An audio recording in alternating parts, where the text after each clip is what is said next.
And welcome to Geeking Off the Page. Hey, look, we got Gavin back. Whoa, it's a Gavin. We'd heard rumors of a sighting, but we finally got one. So for anyone who's been paying attention, we're trying to get the legs back under this podcast to get going again. So we're going to kind of pick it up, not really where we left off, but where the week has taken us. So for anyone who doesn't know, I'm Trevor. I'm Mike. I'm Gavin. Hooray. And we're a collection of knuckleheads that we met in college, and we just kind of, will endlessly bore you with our nerd speak until you either turn us off or keep listening. Or turn us on. Some kind of unstoppable geeking machine that will never, ever give up. I like that. I like the sound of that. So this week dropped part 4 of the Obi Wan Kenobi series on Disney Plus. And do you want me to do a recap, or should we just right into opinions? There's not much of a recap. I mean, basically, Obi Wan stumbled around like he didn't know what he was doing. The third sister was being Dollar Store Vader, torturing a 10-year-old. And what's more to say? Basically, the Imperial spy from Game of Thrones did more than any other character. Yeah, that sounds about right. All right, so there's a good recap. So, opinions, Mike. Obviously, you love this episode. Let's let Gavin go first. Gavin, it's been a while since you've joined us. Yeah, and that Trevor's reaction right there is why I usually avoid it. Come on, let's hear what you thought. Hell, oh, there it is, right there. Well, I enjoyed it. The torturing of Leia was not my favorite bits. It seemed like even the stormtroopers should have been kind of looking at each other and going like, are we the baddies? Really? And I mean, the entire comical, it could have been 3 kids in a trench coat moment with Obi Wan, like smuggling Leia under the Imperial uniform. I can't believe they went there. It felt weird, like even the worst stormtrooper with with myoptics and lenses fogged up. Exactly. He should have maybe seen, why does that officer have 4 legs? I'm kind of enjoying this Obi-Wan's road to redemption kind of thing. Like the aftermath of the Clone Wars has obviously left him an extremely broken man. He's not willing to do anything. I mean, it's kind of like like one of those washed up police officers that's finally kind of guilted into doing his job again, kind of thing. But I get it. I kind of like where they're going, but it just feels like he's lost too much in touch with himself. Like the whole bit where he's trying to like pull the whatever it was towards him using the Force. It felt like it's like, I don't know, Luke Skywalker, like within the first 3 minutes of figuring out how to use the Force, could have done better. And this is supposed to be a Jedi Knight who has, whose tales of heroism are legendary. How do you forget that much?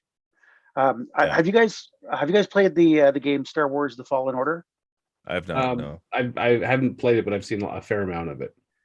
Fantastic game. It actually takes place pretty much right at the end of Episode 3. And then fast forward 10 years, and you've basically got one of the younglings that didn't get culled, who's rediscovering his link to his Jedi powers. But the reason why they explained it in this game, why you couldn't get all the powers right away, was he had severed his connection to the Force. There was a mechanic in the game that actually explained why he couldn't use the Force push, why he couldn't throw his lightsaber, why he couldn't do the triple axel super somersault, whatever, But it just feels like he hasn't lost his connection that badly. I mean, he was able to hold back a wall of water and managed to, at least manage to save his and Leia's and the spies' skins. I have to jump in here with the wall of water thing. What the hell is the Empire doing building an underwater base with breakable aquarium glass? One stray blaster, right? That's crazy.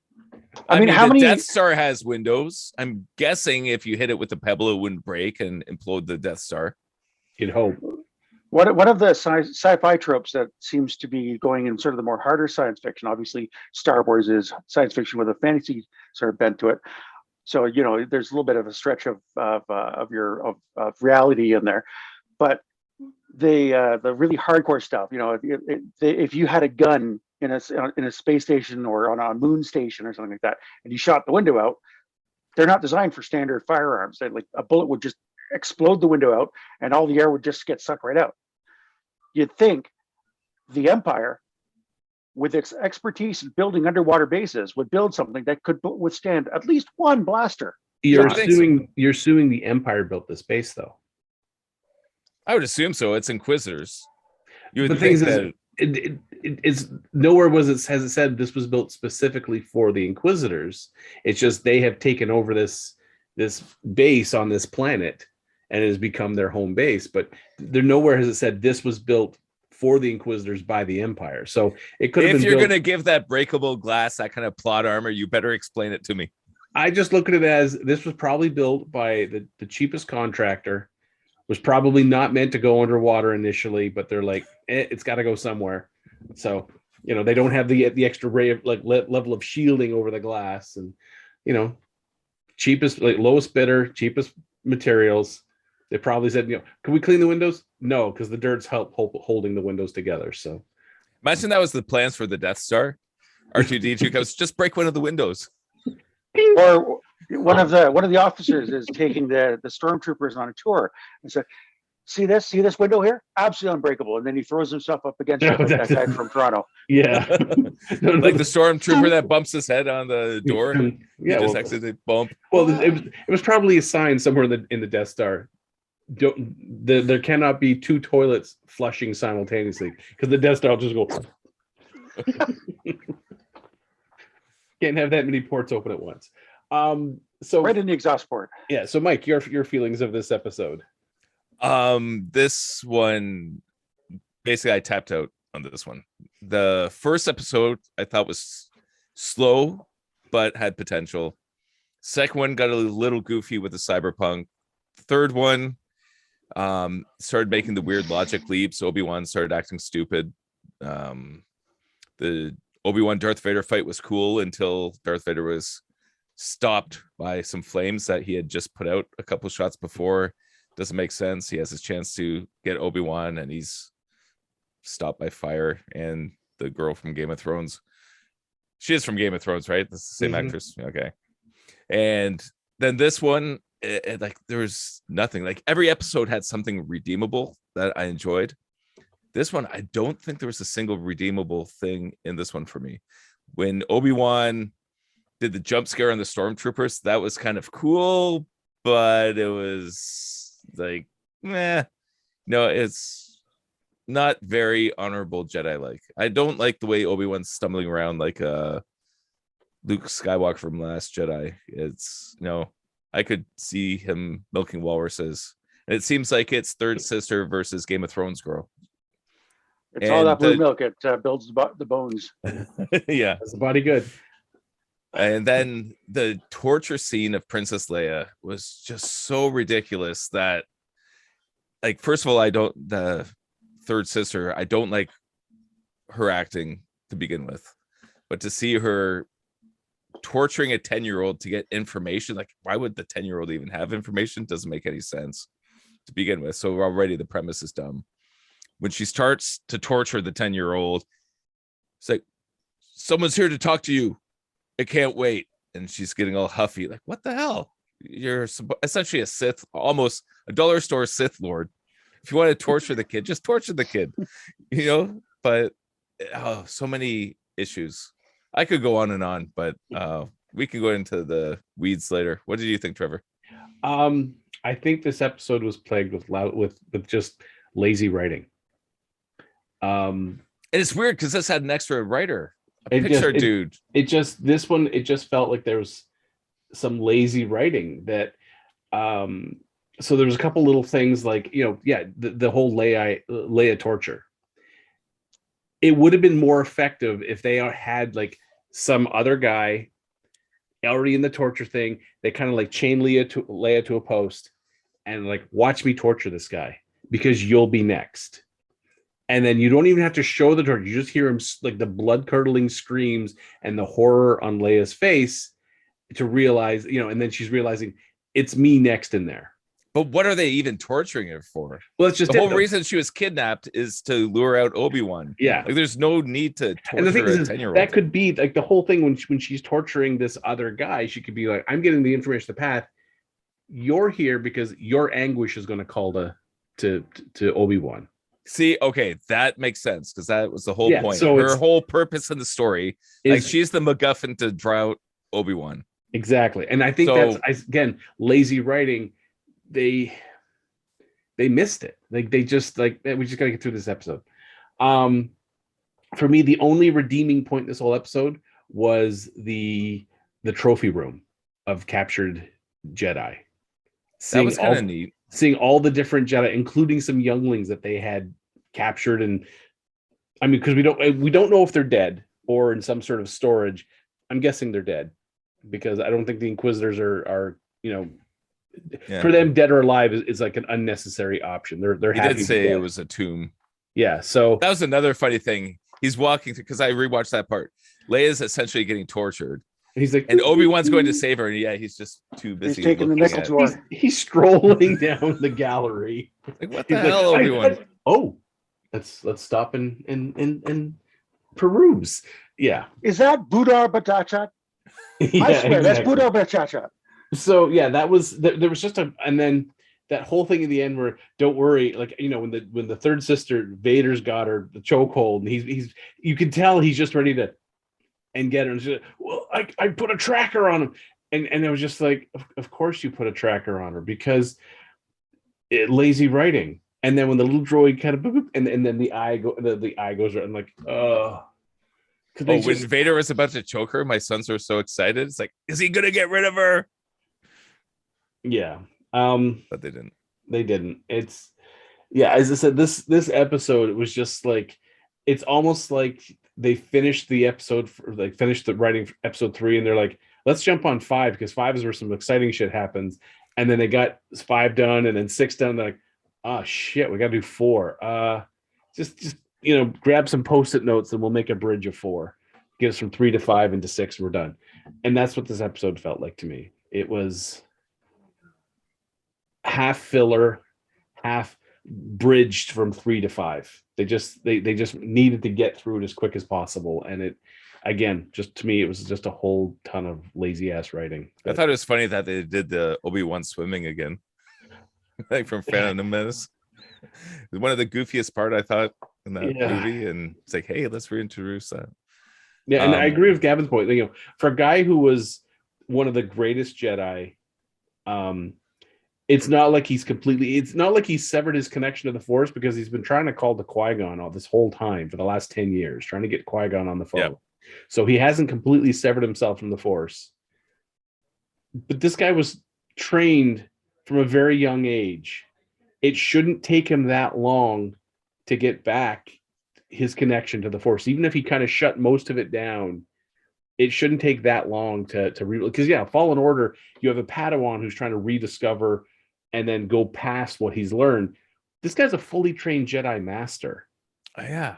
This is the thing, like this is what I don't understand. And I have to do a correction first. Andrew Stanton, he did the co-writing on the next episode, so part 5.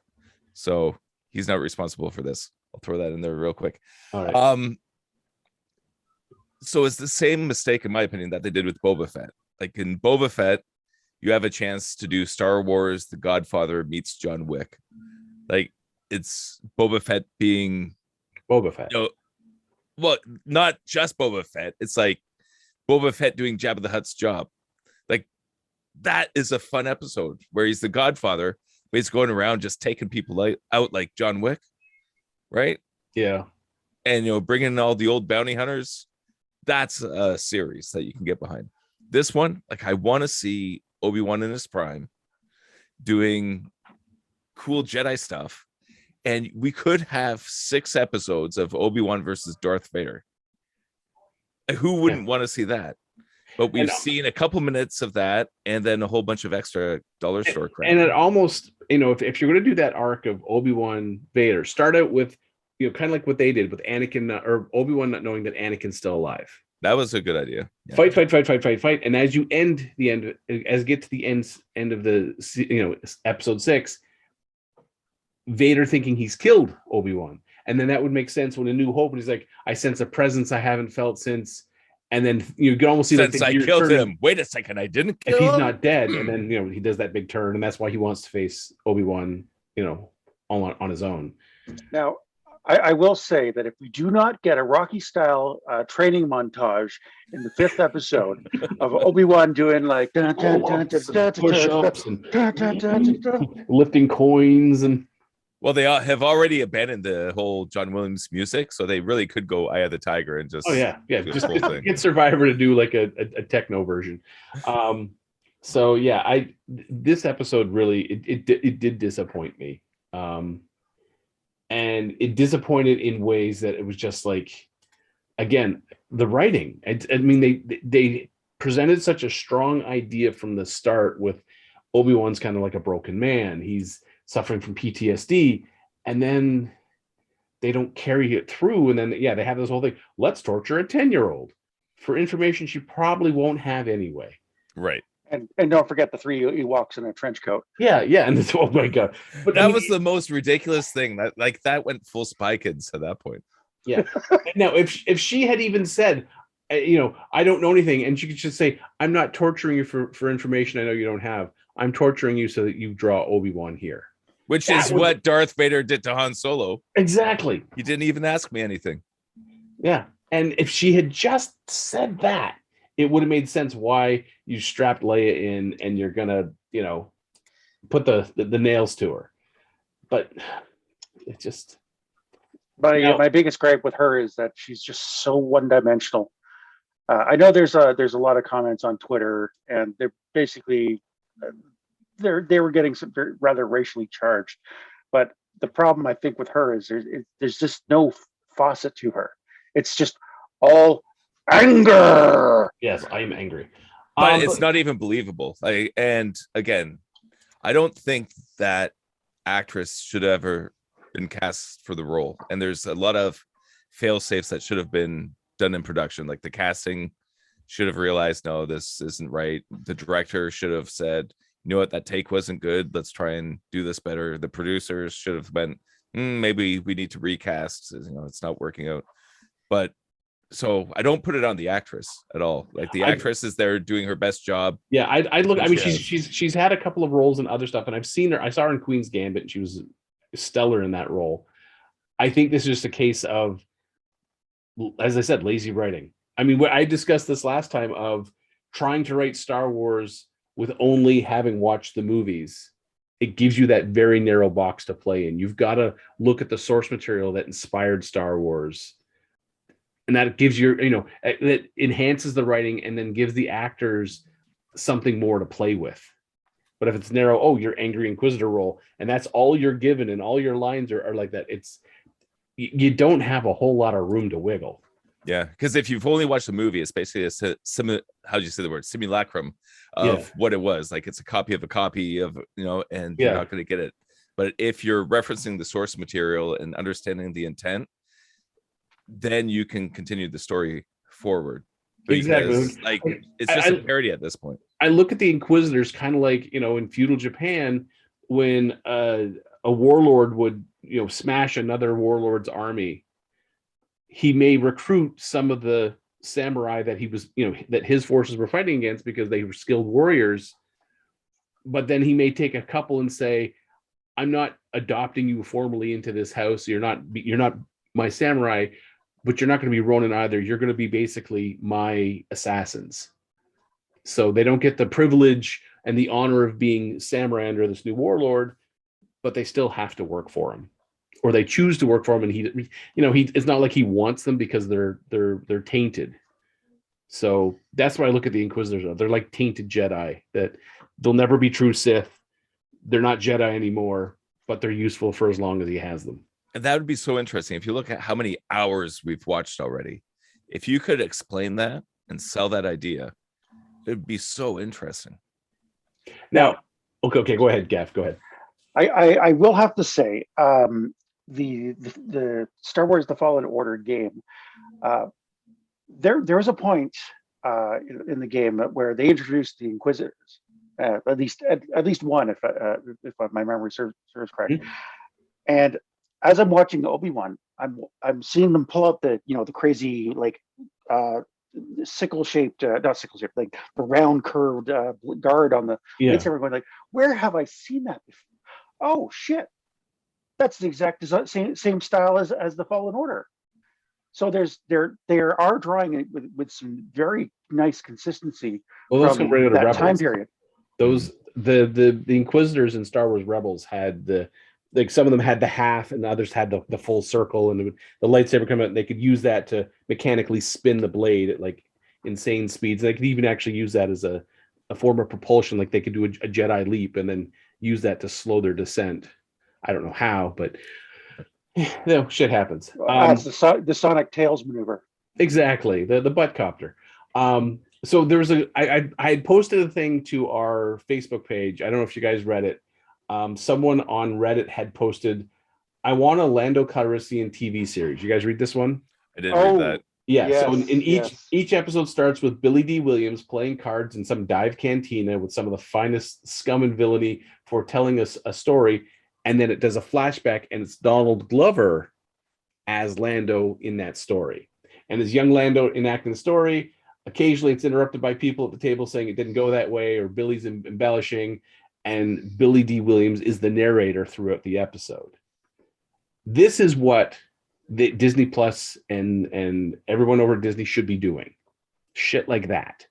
This could be done as an 8-episode, you could watch the episodes in any order and still get the story. Each episode is its own contained story, and you could make countless of them. And you could, these are like Lando stories. Kind of like the Batman animated Almost Got Him episode. Sort of. We're almost like the young Indiana Jones, similar to that, where you start with the Lando as an older man playing, and he just starts telling a story while they're playing Sabacc.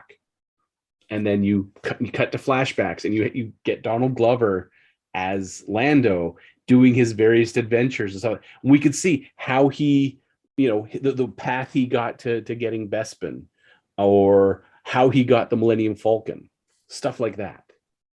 I would watch. Maybe they can write out how he falls in love with droids. That'd be cool if they kind of remove that part of the. I mean, I would watch the hell out of that. But right now, if Obi Wan is the best they can give us right now, I'm not hopeful.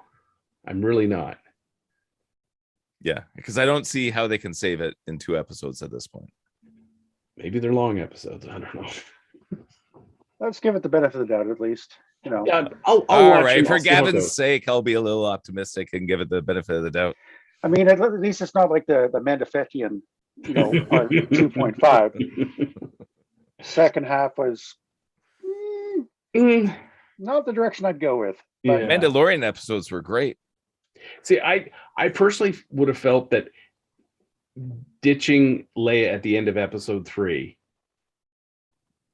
sending her back to Alderaan or whatever at the end of episode 3 of this, of Obi-Wan, and then having him, kind of like leading that trail of Inquisitors away from her and giving them a merry little chase, and so that he can get back to Tatooine and back to where he was supposed to be and what he's supposed to be doing, would be a better arc for this.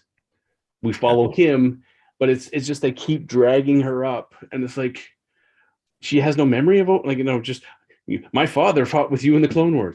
And you remember that time I was 10 and kidnapped and tortured, and you saved me, and then we did this whole like Jawas under a cloak, and then some snow speeders showed up and saved us.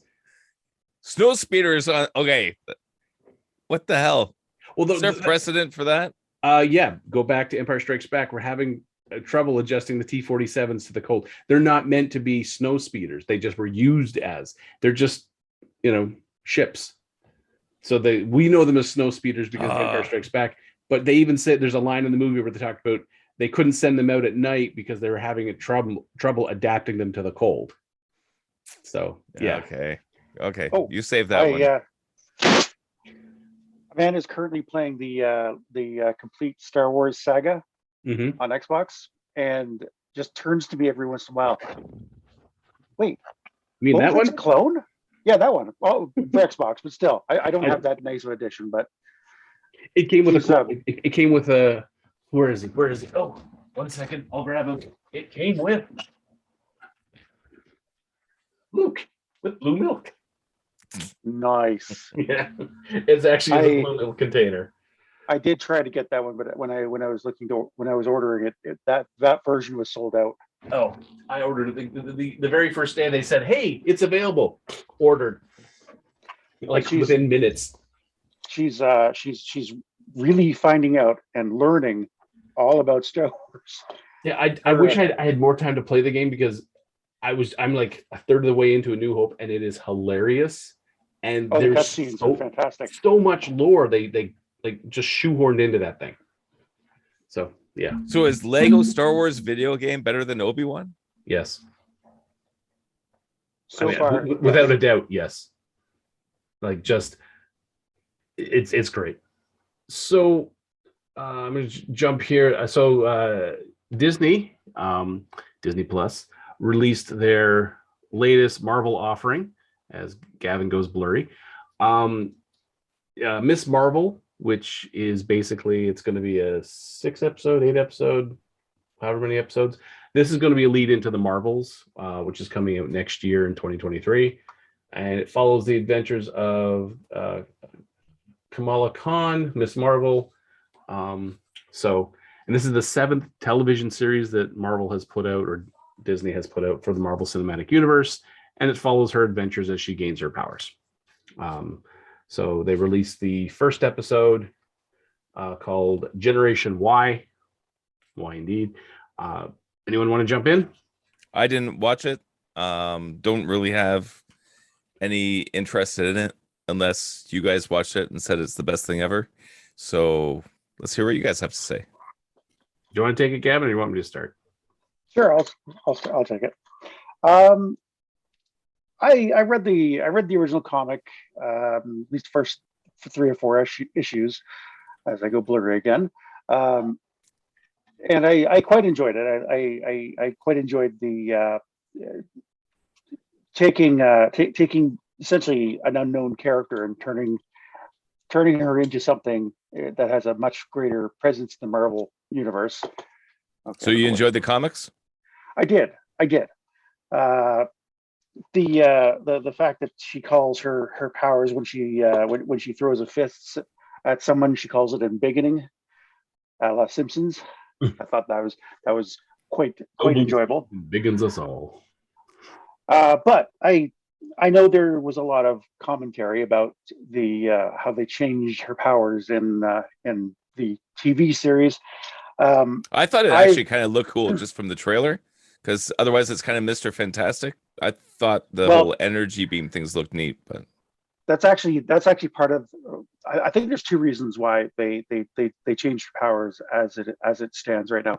One is with Mr. Fantastic coming into the Marvel Cinematic Universe, regardless of who may or may not be playing him.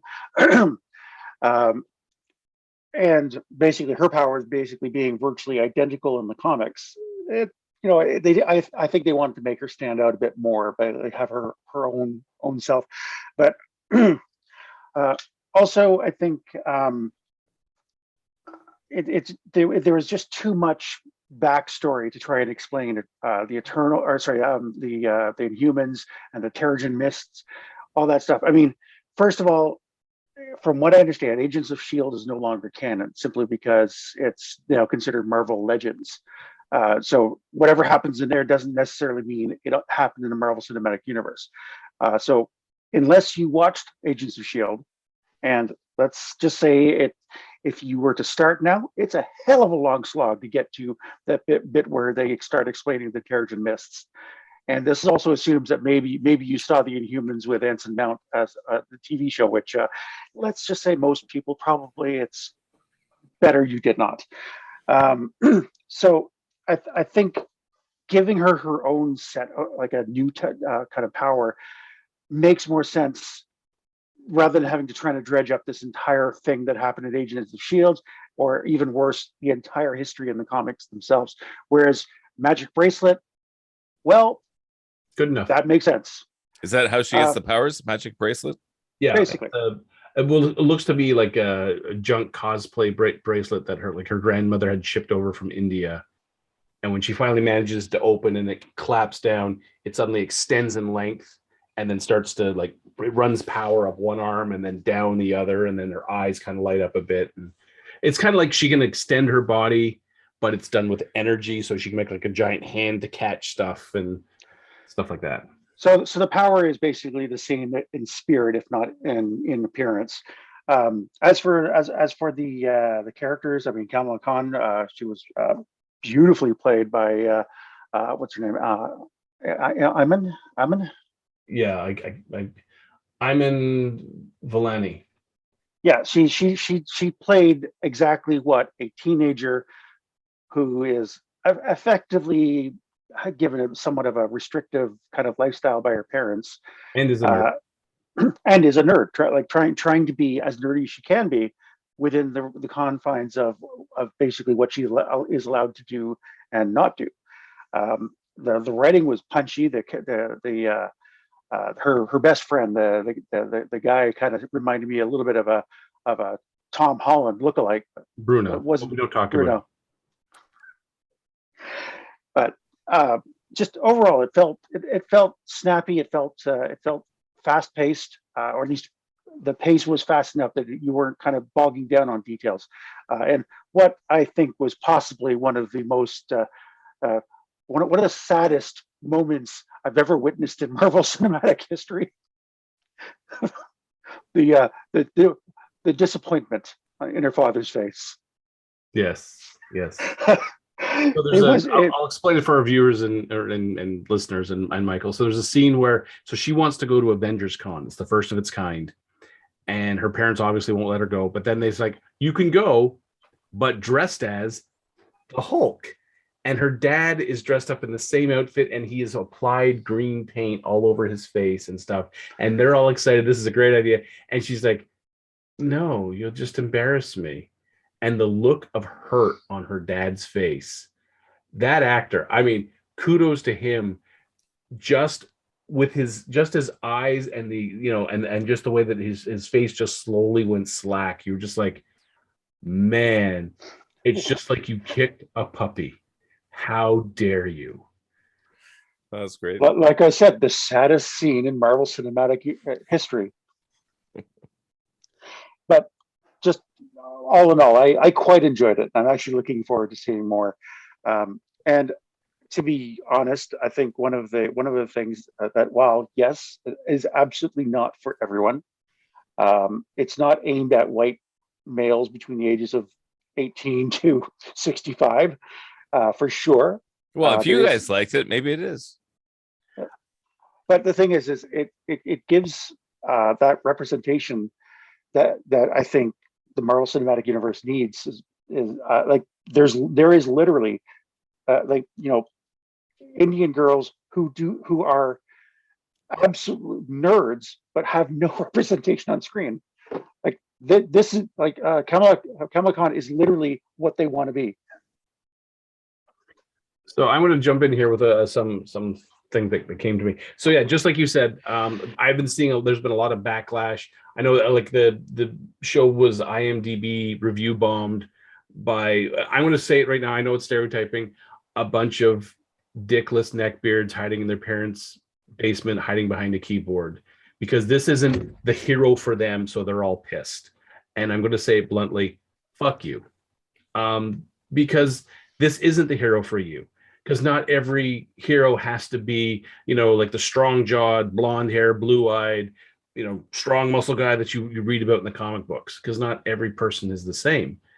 There are women superheroes, there are black superheroes, there are Indian superheroes. Everyone deserves some sort of representation. If they have a valid point in that all of these different ethnicities, all these different genders, they need to have their say. I like this show because they even made a point of, she's a nerd, she's Indian, and she even says, she doesn't have the physique. She even calls herself chubby at one point. And then when you see like another student at her school who is like the most popular girl, and she's like, trim, and she's like everything that all these neckbeards love about a female hero, and she's wearing a version of the Miss Marvel costume, and she's like, oh, I can't beat that. And it's like, no, get out there. See, be who you are, be who you want to be. Who's wearing the costume? It's the popular kid is. Yeah, at this Avengers Con, the popular girl's wearing. I mean, she looks fantastic. She looks exactly like had worked out excessively. She's in perfect shape, perfect teeth, perfect hair, all this sort of stuff. And of course, showing lots of skin. Yeah, and it's like, is it wearing the old school costume? Sort of. It's like the legs bare with the little mini skirt thing. Anyways, it's almost like they threw her in there to say, not everyone has to look like that. That doesn't have to be the ideal.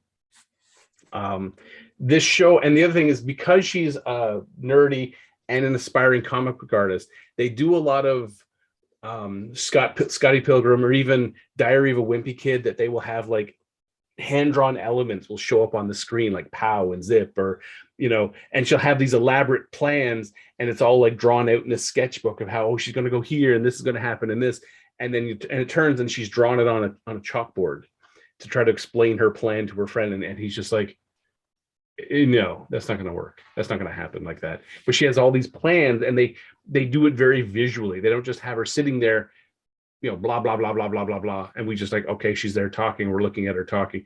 They have all these little visual montages that like kind of storyboarding like we would do. And it's a proper heist montage. Yeah, it is. And it's very, very visual. It's a lot of show with a little bit of a voiceover as the tell, and it works perfectly. And it feels like a comic book. And that's what's, that first episode pulled me in with that aspect of it. It feels like a 16-year-old, if they were to explain, and they had, they were a budding artist, this is how they would explain things to their friends. They would visually draw it all out. Like, this is how we're going to do it. And it works. And then with the powers, to me, it's a good way of having the powers, kind of like Mr. Fantastic, without her actually stretching out her arm or ballooning it up into size or stuff. This gives a good way for them to visually show it without, saying, oh, we're going to make her arm big and fat, and then have people going, oh, you're just fat shaming her.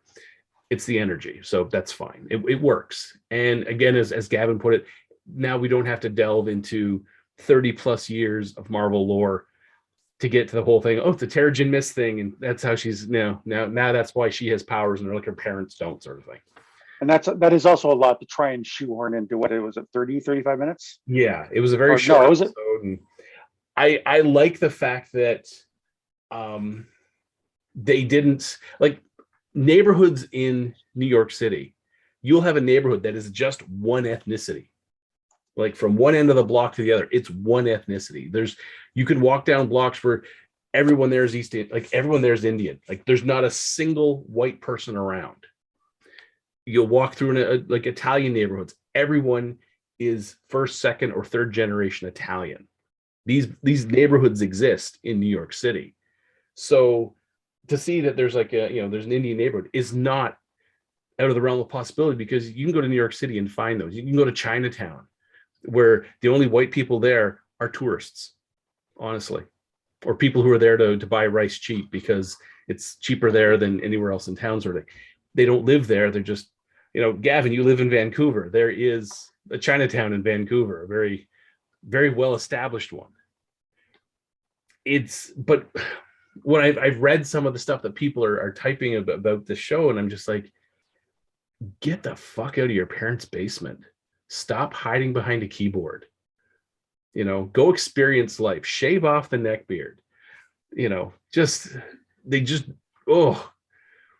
to hear the shit that people are posting, it's just like, it just drives me. It just incenses me. So what's the negative comments compared to, like, say, the good stuff that? Well, the people are complaining about the ethnicity of the show. They're complaining by the fact that she's not a, perfectly in shape, young woman that they can ogle. They don't understand why this show exists.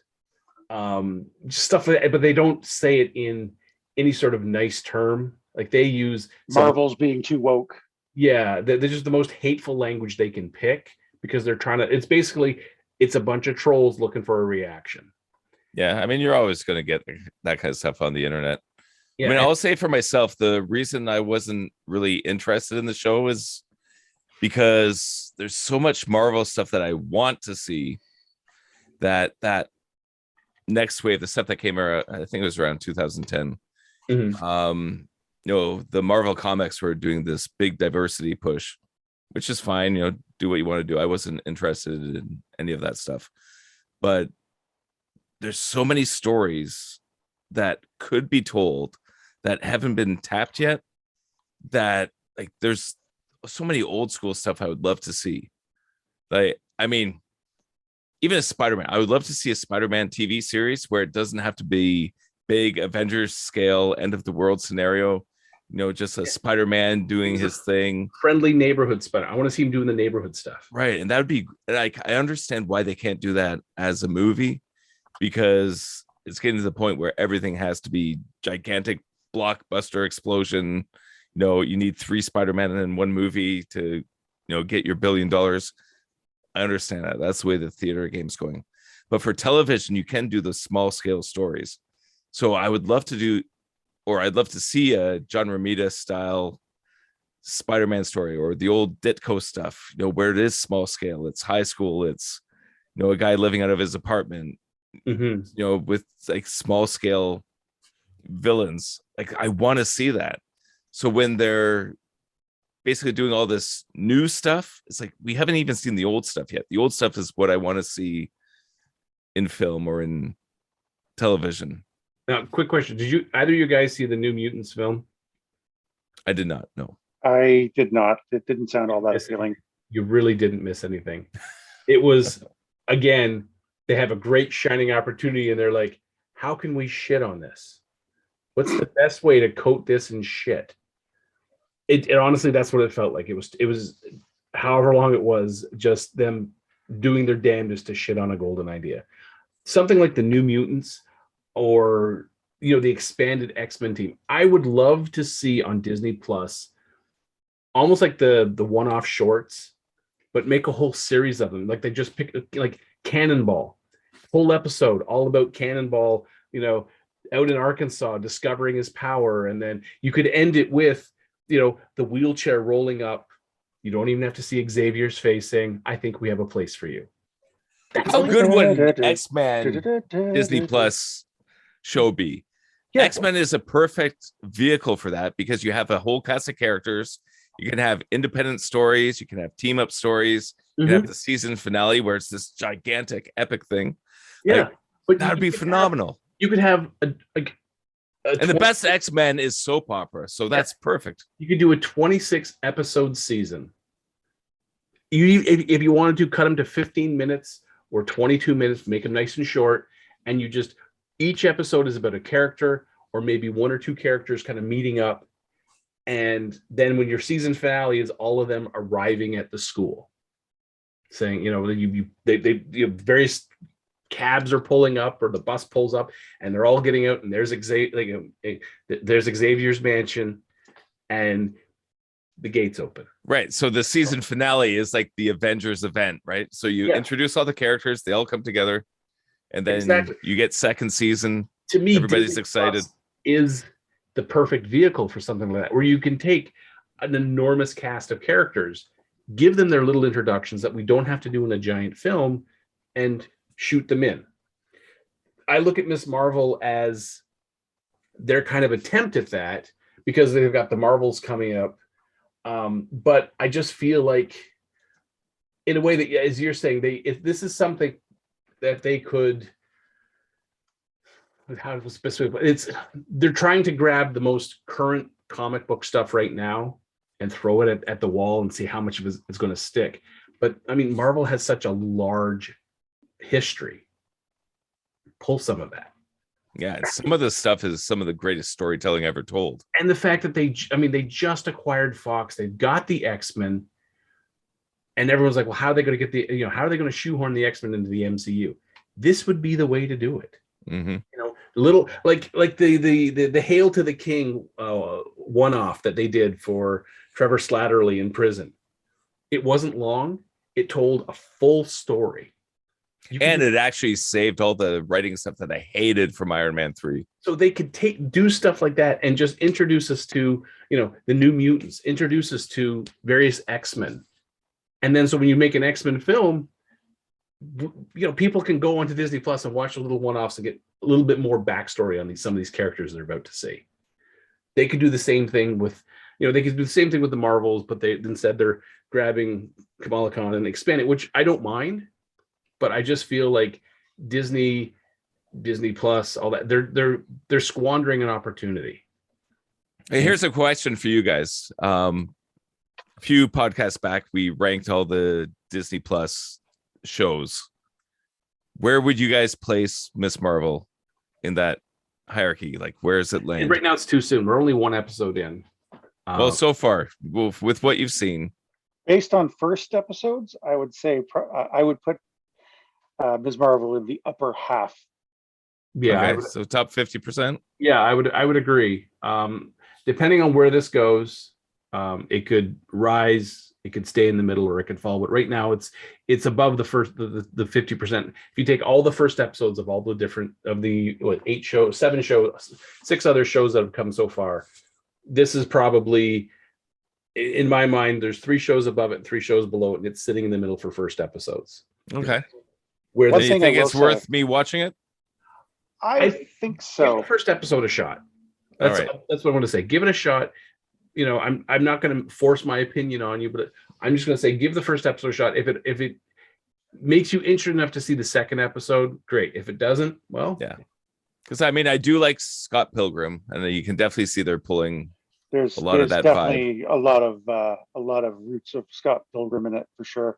Mm-hmm. One thing I will say is, given all of the shows that we've seen from Marvel on Disney Plus, most of them have released usually at least 2 episodes, and so this is just the first episode. And I think honestly, most of them had to needed the 2 episodes to try and get you kind of on track with the story. Right. Whereas I think this one has just enough grab for you to in the first episode alone. Yeah, I agree with that point. It's a good point. All right, I'll check it out. You convinced me. All right. Now let's pop the clutch and shift some gears here. Jumping over to Amazon Prime, The Boys. Oh boy. I have not watched this one either, so I'll let you guys go at it. I had done a recap of episode 1, 2, 3. Now, for our listeners on Gavin, I'm not going to go out in full detail, but the first episode, I think, really made a point with Gavin. So that's all I'm going to say. But now we're going to jump to episode 4, the glorious 5-year plan. Shit, I haven't actually seen that one yet. Those are the first 3. Oh, okay. Then I'll try not to spoil this. All I'm going to say is for episode 4, they are they're building. They're doing some cool building. We're learning more about V24, the temporary soldier stuff. We're learning more about Soldier Boy.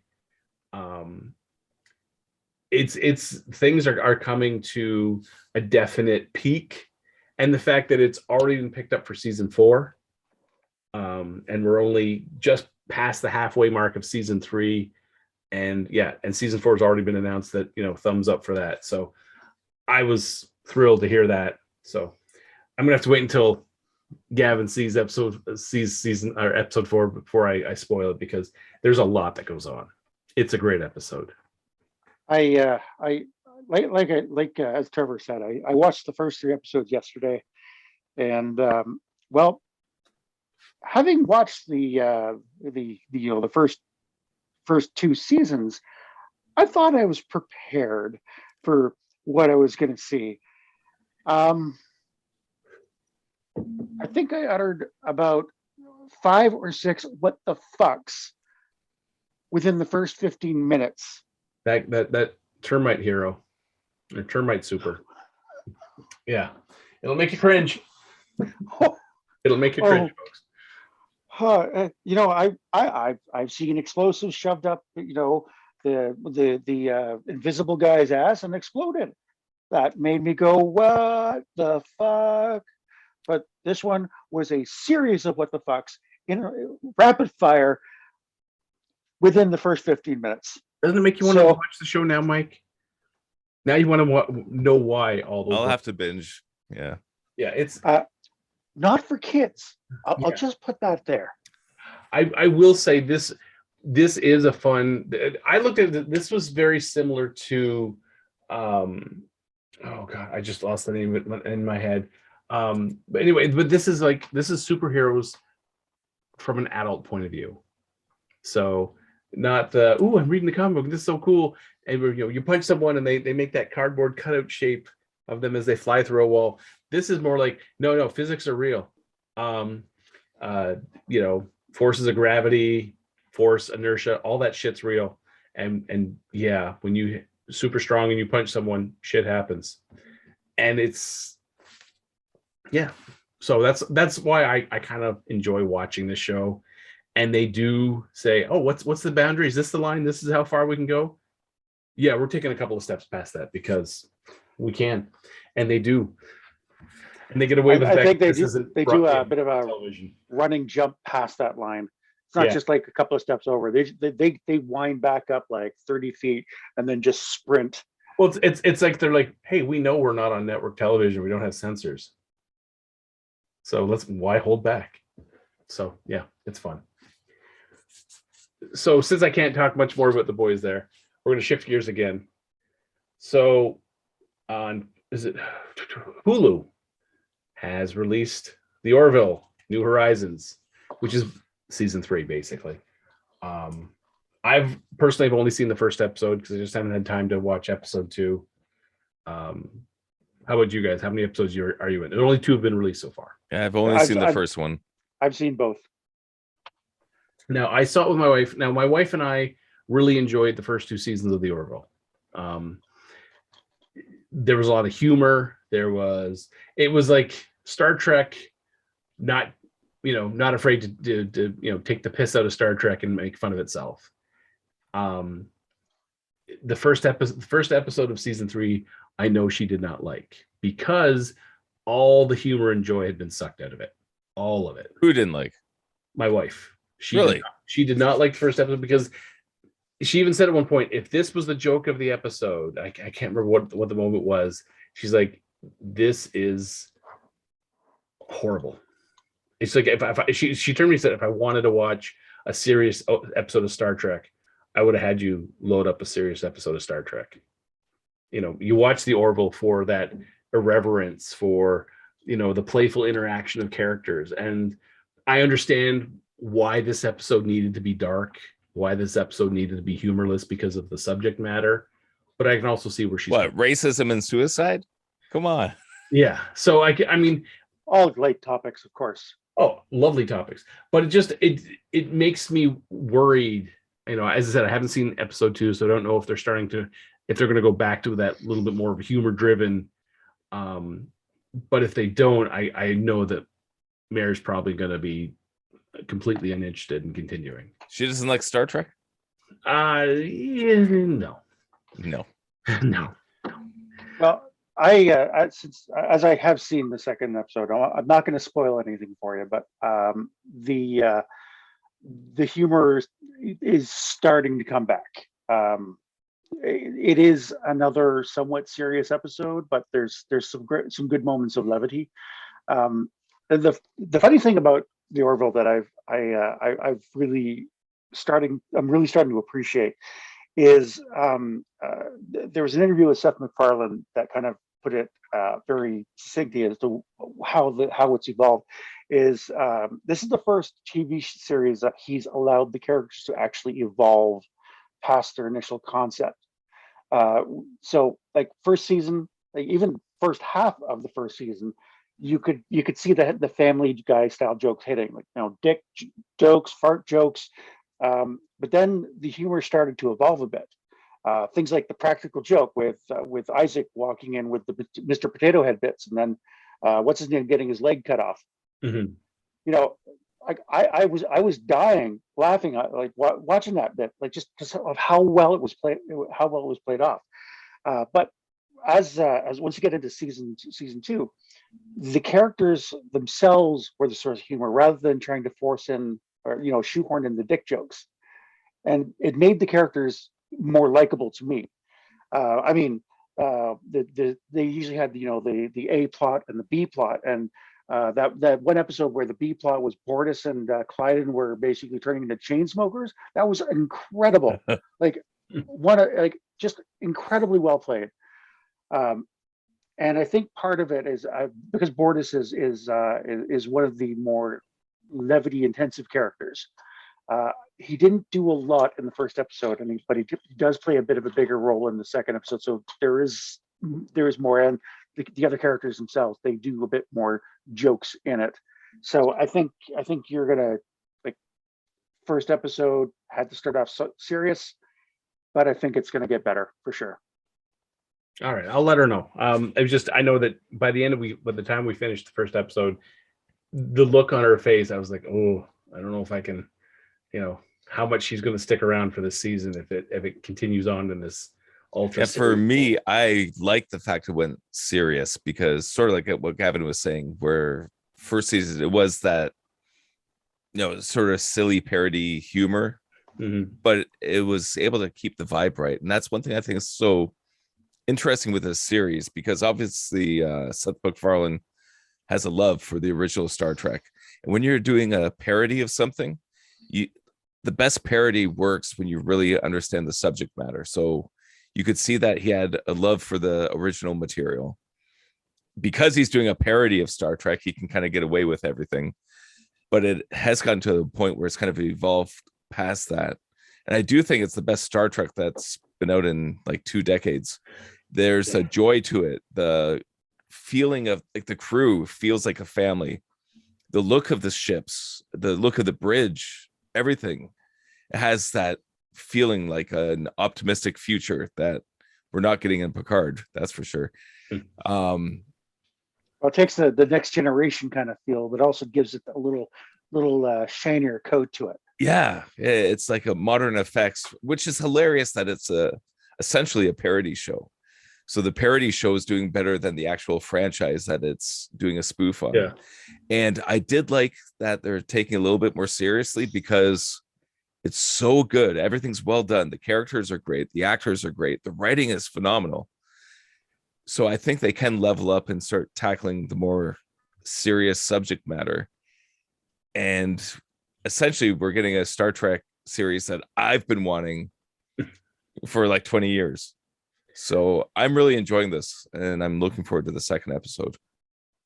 Let me ask you something. Have you seen anything from from Star Trek Strange New Worlds? I've only seen little clips because Troy was talking about how good it was. So I haven't seen much more than a few snippets. What I will say, so far, this Star Trek Strange New Worlds, every single episode so far has been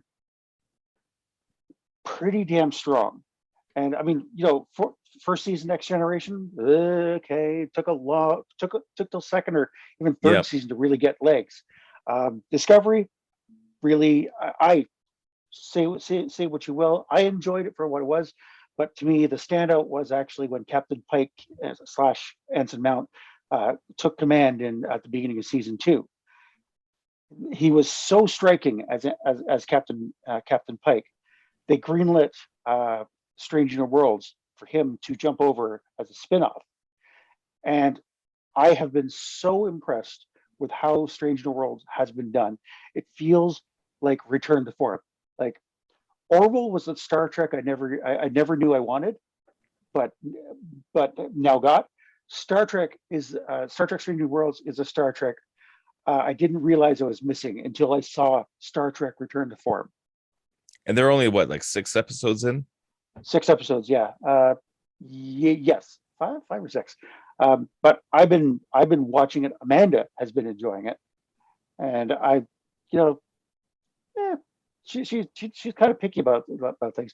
Although she is developing what I like to call quantum fatigue when it comes to watching space shows. So it's like Star Wars, Obi Wan, Star Trek, The Orville, too much space. I just want to watch Gilmore Girls. Yeah. Now I'm going to say, I'm going to say, so this first episode of the Orville, I was having a great time, and then they had that center section where they got their new fighter ship, and it just felt like the effects company was like, we figured out a way to do it cheaper. Let us show you, and it was just like FX interlude. Let's just fly the ship around and blow some shit up and and it was just like, or Seth MacFarlane was looking at the budget and goes, "Oh shit, there's an extra zero on there." Or they shot it all and realized, shit, if we don't spend the rest of this money, they're going to give us less for the next episode. Let's call the FX company and tell them we're adding some FX shit. We're adding some outer space shit, flying fighter and blow shit up. Go. I like that. It's kind of adding the shuttlecraft, and it's also kind of like adding an X-wing to the show. It's funny. So way back when Star Trek Next Generation was coming out, for them to do an outer space shot cost so much money and took so much time that they had to budget a lot of money and a lot, like months in advance, just for that, the ship of the scene of the ship coming by. And especially if there was a space battle, that shit had to be nailed down because it was expensive and it took forever to render. Now, what we saw on the Orville, with the software that we have now and the rendering farms, that shit took no time at all. Watching the Orville leave space dock. Yeah. I rewatched that a whole bunch of times because it felt like that classic Star Trek, like Enterprise leaving dock. It's a TV show, and this is essentially movie quality effects.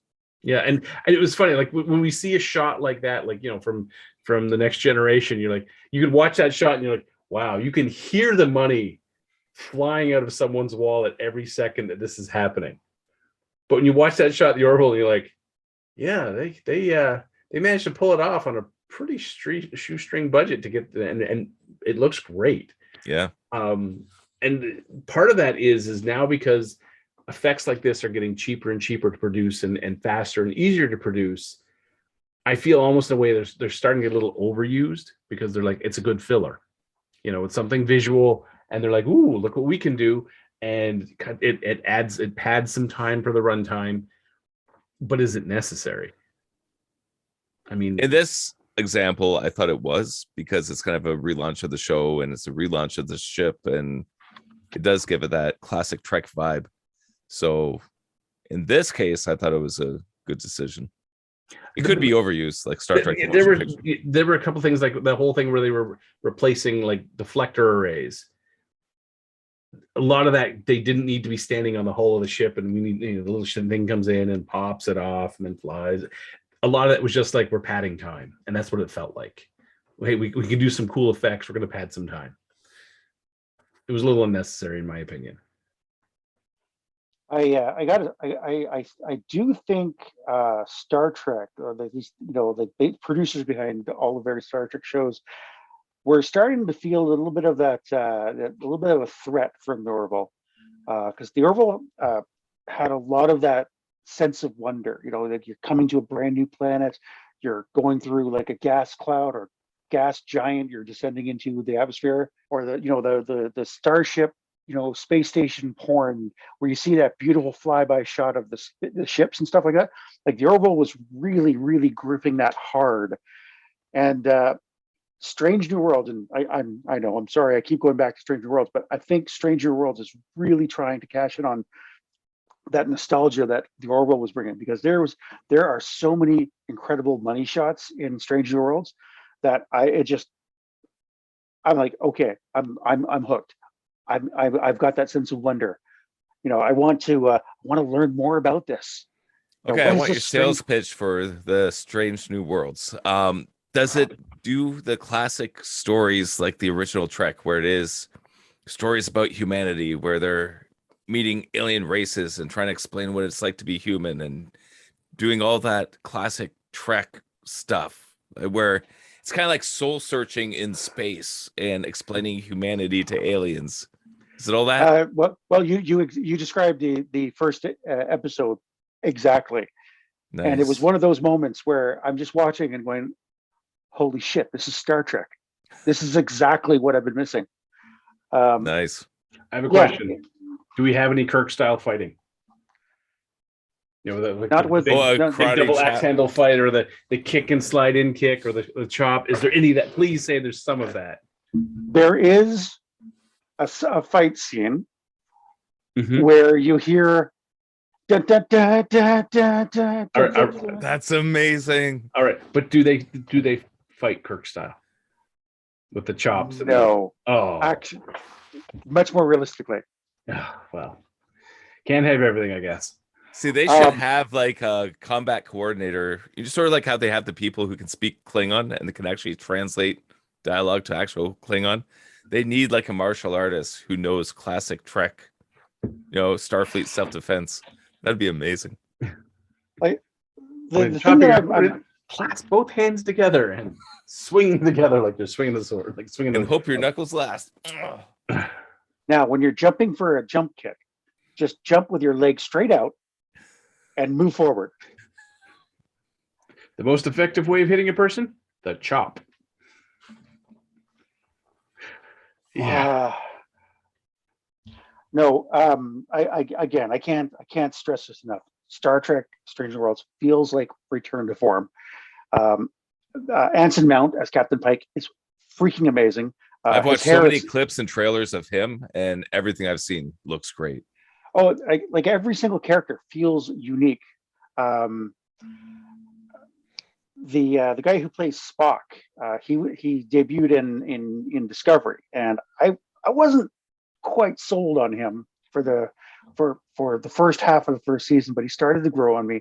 And by the time the end of the second season came around, I was like, "Damn, I really like this Spock."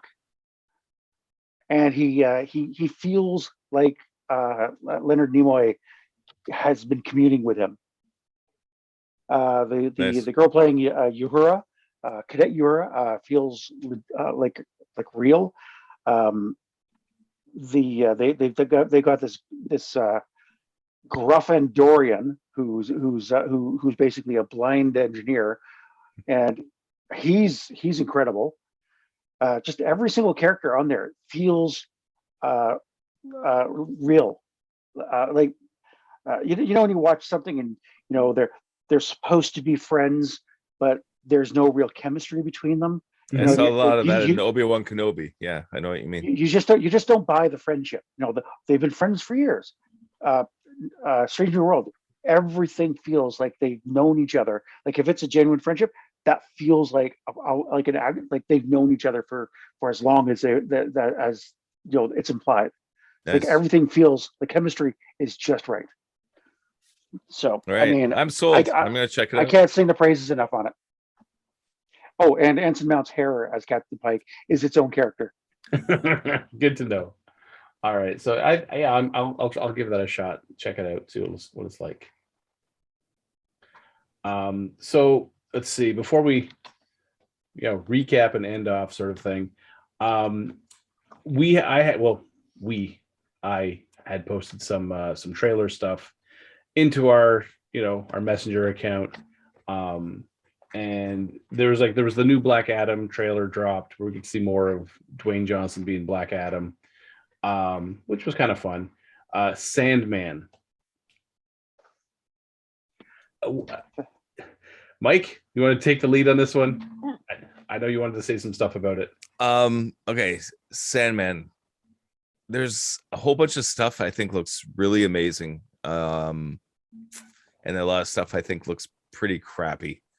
So the stuff that I enjoyed is the stuff that looked like it was pulled directly from the comic book panels. Like overall, I think they got the vibe from the trailer anyways, from what I've seen so far. The vibe seems pretty close. where Morpheus gets trapped. That looks straight out of the first issue of the Sandman comic book. All that stuff's really cool. I thought the casting for Sandman looked really great, like the character. But where it started to go sideways is you could tell the Netflix diversity team, had to start changing things just to add different colored characters into the mix, and I don't even have a problem with the cast. Okay, the first one is the death character. That's the one that rubbed me the wrong way the most, because if you look at, what, here, I'm going to try to find the image while I'm talking, but actually I'll do it after. Too many things that are going on at once.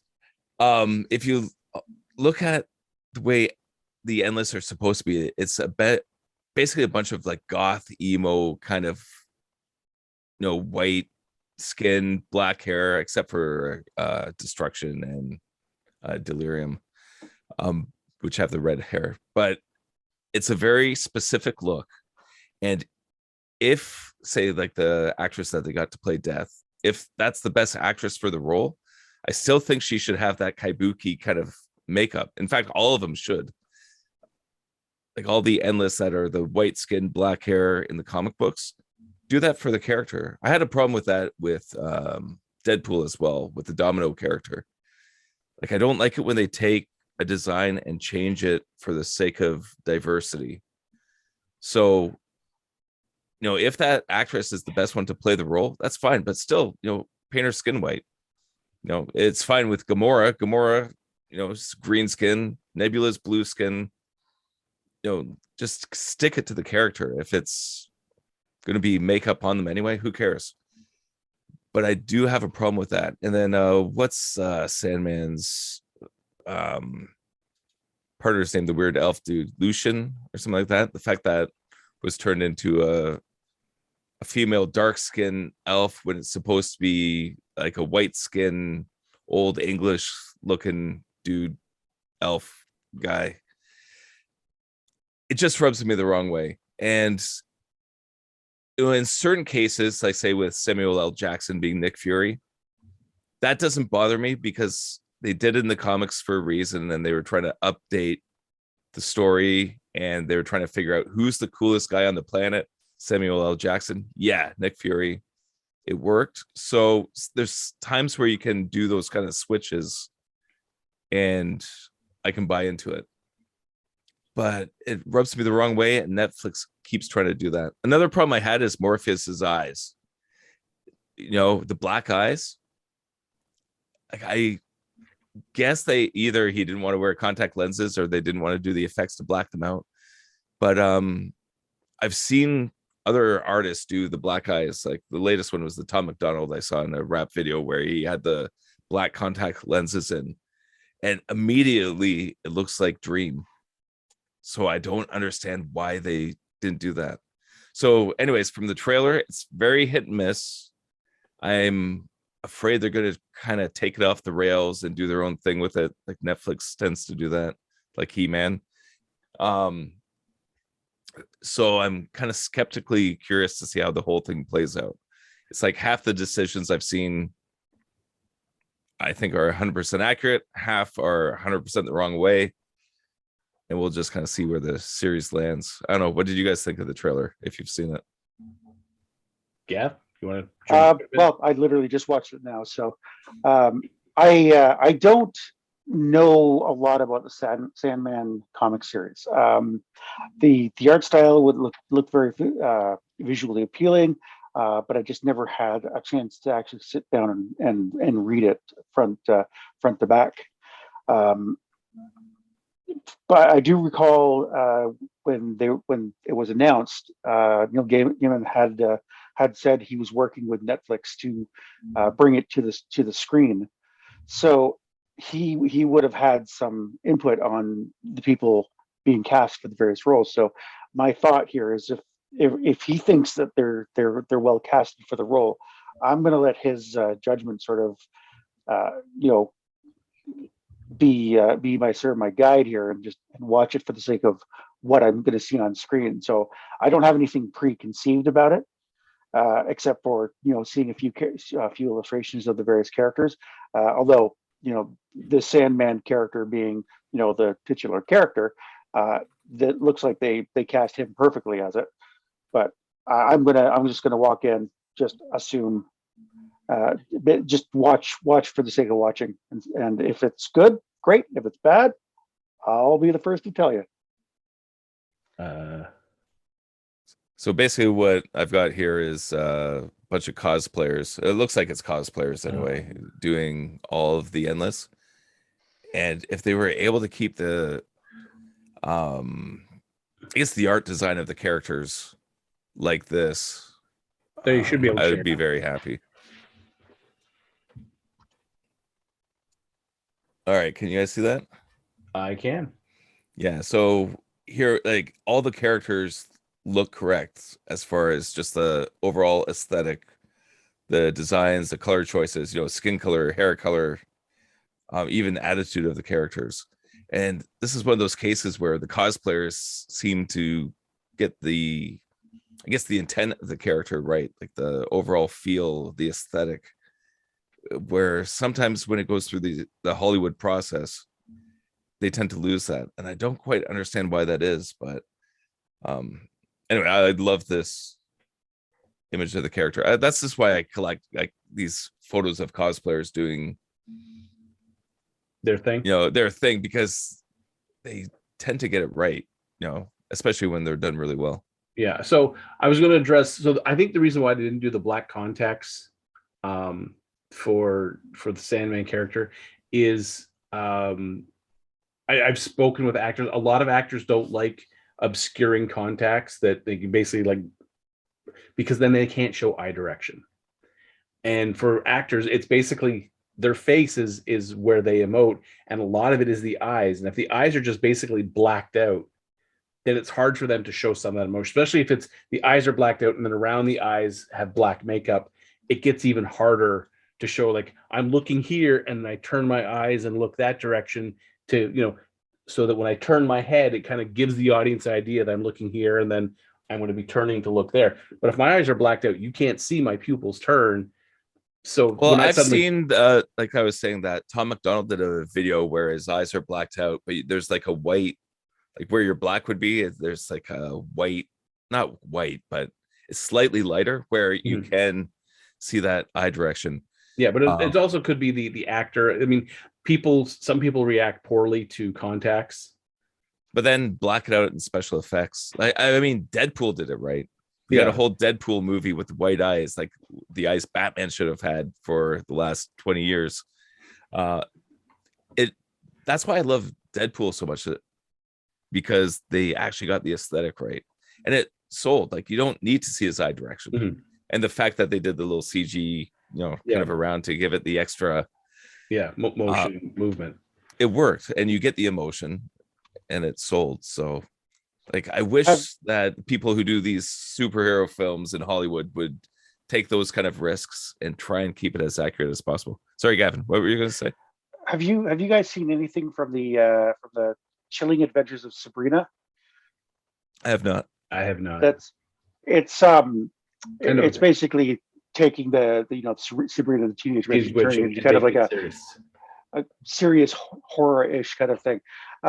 I have not watched it, but one of my friends, well, actually, do you remember we talking about those two old ladies that were in Lemony Snicket?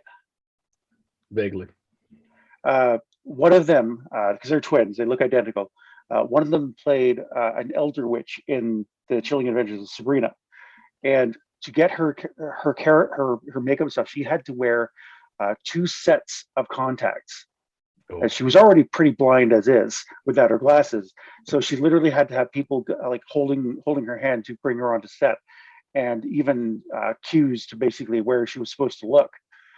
So I mean, having to act with those contacts there is definitely a problem, especially if you're having a hard time seeing the people you're trying to speak to. So I mean, I would say I'm gonna watch it first before I make any judgments on how that should look. I mean, I know you obviously you're a fan, Mike. So you have sort of very specific ideas of how it should be.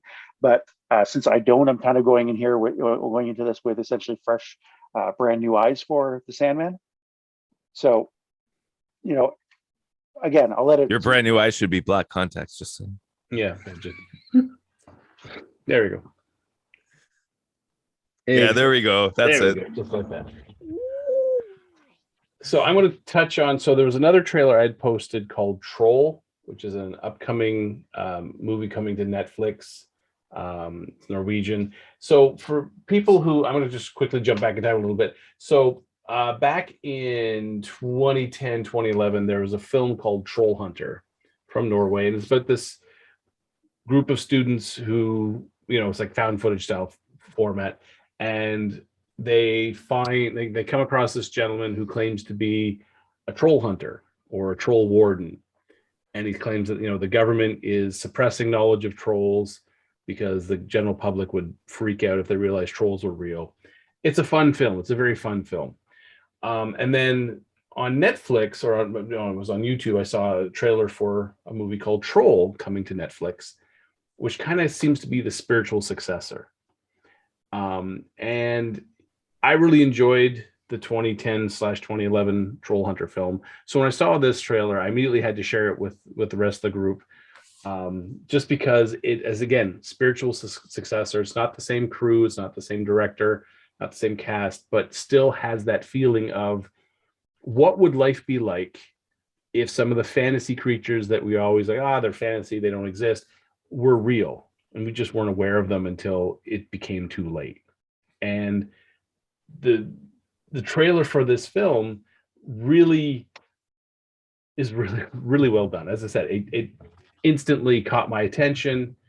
The trailer itself is subtitled. I like subtitled films. I don't mind reading the film. Everything doesn't have to be dubbed.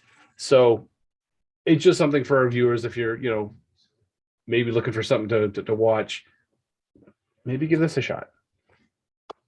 Who knows? I did really like that scene where the characters are standing in the foreground and you see the mountain in the background and the eye opens and kind of comes alive. That was a great shot. Troll that they thought was just a hill, and it starts sitting up and it's a troll, and it starts getting up, and you're like, oh crap.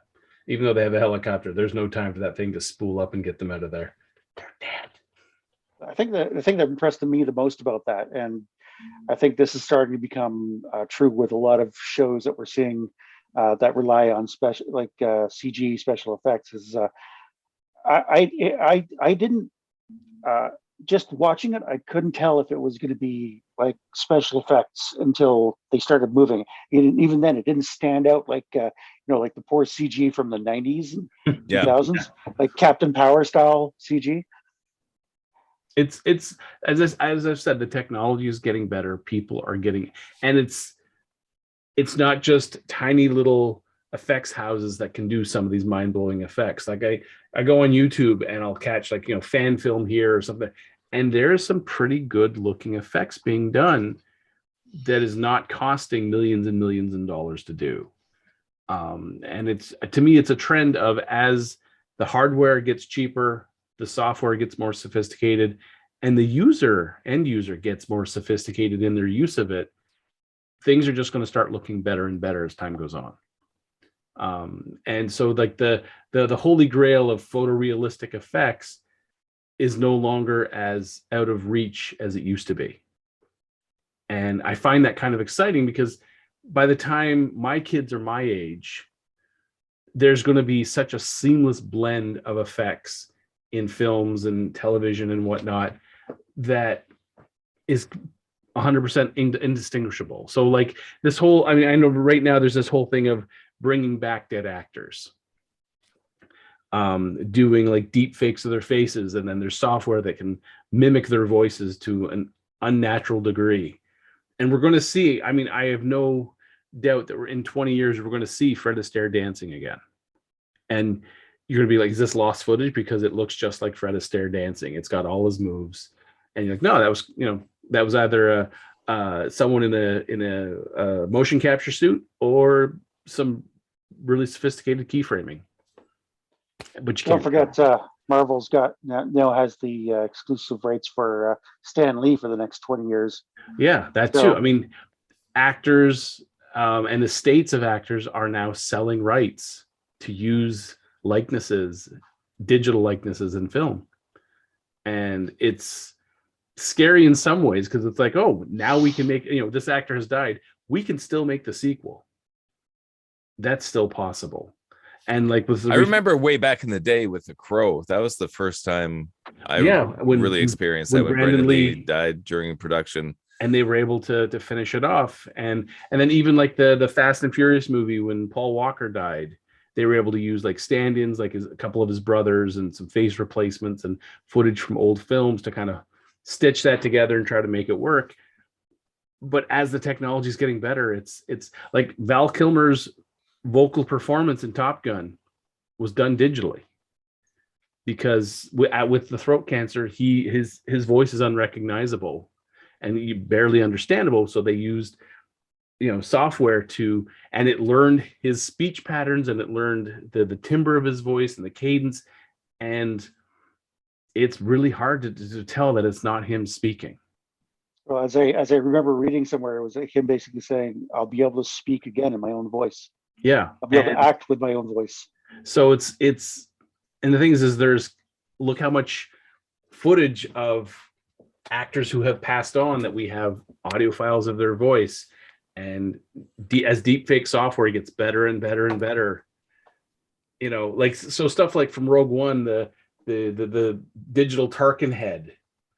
I've seen go on YouTube where people have gone and taken deepfakes and kind of laid that over top and make it look less horrifying to watch. Mm-hmm. It's getting better, and it's fun to be. I mean, I'm more towards the end of my career as a 3D artist, but I love to see what's coming up and what they're going to be able to do with it. And as I said, I'm excited for what my kids are going to be able to experience when they're my age. Maybe they'll be able to experience a proper Star Wars 789. Maybe some filmmaker at his home could, get a couple computers, get some friends, and remake 789. I'm all for it. Make the films we were supposed to get. The Topher Grace cut. I mean, I've heard rumors of the various things that like he was able to cut down The Hobbit to a single film instead of 3 films. Because that was so overbloated, those 3 films. Yeah, I'm excited for that sort of stuff. So I don't know about you guys. Yeah, for me, the technology is always interesting. Because coming at it just from the viewpoint as a storyteller, you want to be able to tell the stories that you want to tell. And if you need to, bring back Tarkin, if you need to, do whatever, make a young Princess Leia or anything like that, the fact that you have the tools to pull that kind of stuff off now is great. If you want to do a Star Trek parody and make the ship shots better than the actual movies, and all that kind of stuff is amazing and it's fun. Now we just got to get the writing good. Now, did you guys ever see when they re-released the original episodes of Star Trek and they went back in and cleaned up some of the Star Trek Enterprise shots and stuff like that? I never watched the actual episodes, but I did watch the effects cleanups that they did. I watched a lot. I mean, some of them were really well done. Others are kind of, I think some of the original stuff was actually because they did this whole. I can't remember what the shot was, but it was the Enterprise was just basically it was hit and it was like kind of coasting and trying to regain its equilibrium and then come back into the fight. And when they cleaned up the footage, it just like, wow, they just like gimbaled that thing going crazy. And it was just like, everyone would be like strawberry paste on the inside of the ship if it was tumbling and turning that much. You guys went a little inertial dampers. People are not just going, oh. I mean, that it's going crazy. Yeah. So there has to be a level of restraint when you do stuff like that. Like if you're going to do a spiritual sequel or a prequel, you've got to stay true to some of the source material in some ways. Otherwise, you just like, yeah, someone just hit the crazy ass shit animation button on the keyboard and went, yeah, good enough. I will be able to talk about Jurassic Park, the Dominion, whatever the hell. I'm seeing it with the wife on Wednesday as a date night. So that's, and then I think at some point I'm supposed to take the kids to go see Lightyear. Yeah, for the Jurassic Park, I'm so tapped out on that. However, if you guys see it and say it's the best Jurassic Park since the original, which apparently some people are saying that. I don't know. I have heard some rumblings about that. Is, of course, I could be marketing. But if it's the second best Jurassic Park movie ever seen, then maybe I'll go see it. Yeah, I don't know if it's going to be that good. Part of what made Jurassic Park so magical was the fact that it was showing us effects we'd never seen before. Yeah, and it holds up today. It does. Watch that with the kids, and all that stuff still holds up. Of course, it's only like 4 or 5 minutes of actual CG animation, but yeah, but it still works. So yeah, so holds up, yeah. So like coming up in the docket, I've got Lightyear. I want to take the kids to Minions: Rise of Gru at the start of July. I know they're going to want to see that. So I want to see Thor: Love and Thunder. I'm very skeptical about that one. Again, oh geez, I'm going to go on another rant, but the way Marvel is basically diminishing all the old characters, like all the old classics, they're either killing them off or doing like what they've done with Thor, where they make him depressed, give him a dad bod, and now he's got to go find his way. It's like, no, you're the God of Thunder, dude. Like, you should have it together. And now he's like fawning over his ex-girlfriend who now has his hammer and has the power of Thor. It's like, there's just too much of it. If it was one story, I'd be okay. But we're going with Hulk, where now She-Hulk's taking over. We've got Hawkeye. No, now female Hawkeye's taking over. Now it's Thor, and now Jane's Thor. It's like, it's getting too much for me. So now I'm very skeptical. Because it's Taika Waititi. This is the thing. I think he's going to pull off. Now I just did read a thing where the guy who played Captain America was saying that he was on the press junket for Lightyear. Chris Evans, he was saying that if the story's right, he would be willing to come back as Captain America, which I think is a good idea. You know, I wonder if it would be Old Man Captain America, or would it be Pym Particle, or different multiverse. I guess they got that. Yeah, they've got that. So yeah, so I've been looking at, I'm going through the list of like movies coming up in June, July, August, even into early September, and thinking, okay, what do I want to see? What do I know the kids are going to want to see? So there's various things. Like, I don't know if you've seen the trailers for Prey, which is like the next Alien or Predator movie, but I saw it with the American Indians. So we'll see how that goes. Yeah. See who's going to lay in the mud and trick the beast. You're going to take the kids to see a Predator Prey movie? Oh, absolutely. I think Fred will love that. Actually, I watched that one, the original Predator, with the kids earlier this year. It's like, are they old enough? Oh, there's the spine scene. Yeah. What the hell? Let's just do it. So they enjoyed it. Yeah. So they're like my age when I watched it. So I'm going to wait a little bit before I introduce Predator to the kids. I'll probably wait a little bit longer before Alien shows up. But you know, it's going to happen at some point. They're going to have to see. These are cinematic icons. So yeah. Then the last thing I'll say, you posted that trailer for Black Adam, and I was amazed at all the extra DC characters that were in there, like Adam. I wasn't expecting that. Yeah, so you got Adam, you got Hawkman, you've got Dr. Fate. Yeah, I knew Dr. Fate was going to be in it, but it's kind of interesting. So it looks like it's a little bit bigger than just the Rock movie. Yeah, it's just like, no, there's a little more happening. So that's kind of interesting. Yeah. Who's, let's see, we've got Hawkman, Atom Smasher, who initially I thought was Captain Atom, but I realized wasn't. I thought it was Dr. Fate. You got the big guy running through with the Atom symbol on his chest. Yeah, I thought that was just normal Atom. Yeah, but it's Adam Smasher. Adam Smasher, is that even a real thing? It is. He's a real character. So yeah, I mean, I've always liked the character of Black Adam. I read a lot of the comics that he was in because he wasn't the classic "I'm a villain, I'm going to steal a bunch of money" sort of thing. This guy had a serious grudge and a chip on his shoulder, but he had a reason to. I mean, he got thrown to the other side of the known universe. It took him 5,000 years to fly back, and it's not like he was going slow.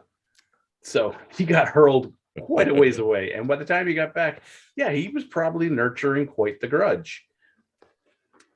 And yeah, he got here and then kicked the bejesus out of Superman until Shazam intervened. So yeah, I would love to see Dwayne Johnson Black Adam fighting Henry Cavill Superman. That would be fun. And then have, Shazam show up. And if that's going to happen, then Superman's got to have the bright costume. Yeah, proper. Not that black. Well, no, it's just basically they just can't let Snyder put his dark filter on shit. Yeah, it's got to be dark and gritty. No, it's okay. It doesn't have to be. You're good. No, Black Adam can be dark and gritty. Keep Superman bright and colorful. Yeah, keep Shazam bright and colorful. He glows. I mean, the giant friggin' lightning bolt glows. It's supposed to. So yeah, stuff like that. So yeah, so I think we're going to wrap up this episode of Geeking Off the Page. If you're still listening to this podcast, I still have this question of why. But if you are, and you seem to really enjoy the torture, yeah, we're going to keep putting them out as long as you guys keep listening to them. So please do, because there's more shit coming up down the pipe that we have to talk about. We're like plumbers with a plunger with all the shit coming down the pipe. Oh yeah, we got opinions, and we're not afraid to share them with you, loudly and repeatedly. So, I'm Trevor. I'm Mike. I'm Gavin. And we'll do shall we do a collective goodbye? Oh, let's do it. 1, 2, 3. Collective goodbye. Yeah, we're out of practice. Holy shit. It's never been that good. What are you talking about? That's comparable at least to the 4th or 5th episode, I think. Yeah, that was pretty pathetic on our part. I'd say we're going to practice, but we're not, so I'm not going to lie. I thought it was pretty awesome. See, Mike's lying to you. So if you catch this on your favorite podcasting thing, you'll just hear our voices. But if you do catch us on YouTube and see the video, why? Anyways. Nobody wants to see that. No one does. I don't even want to see it. All right, people out there. Good night, folks. Good night. Good night, folks.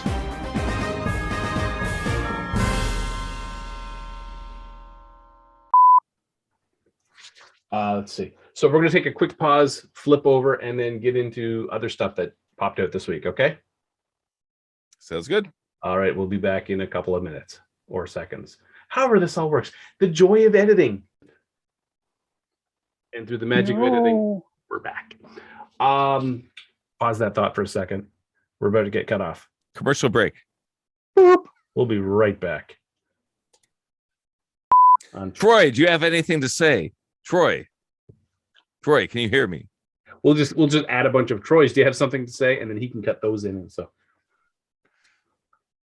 Troy, what are your thoughts on Obi Wan? Being the biggest Star Wars fan of this actual podcast, I would like to say that I am thoroughly enjoying what I have seen so far about the actual series. So what did you think of Orville? I have not watched a single episode of the actual series, and I don't plan on starting now. Troy, what do you think of Gavin returning to the podcast? I'm just saying that the deepfake audio technology is so much more difficult than I thought it was as I'm working with it here. What did you think about The Boys so far?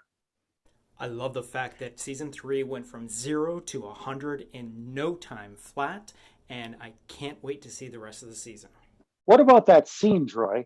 Did you wince at that scene? I think we all winced at that scene, Gavin. That is correct, Trevor. We all winced at that scene. Troy, what are you doing with that mayonnaise? I refuse to reply to that inquiry, as the answer may incriminate me. Look, dancing around in your grandma's underwear smothered in peanut butter is not the way to go. I refuse to reply to that inquiry, as the answer may incriminate me. Can't follow that one. Can't do it. I cannot do it, Captain. I cannot follow that up. All right, so it'll be some fun editing there. So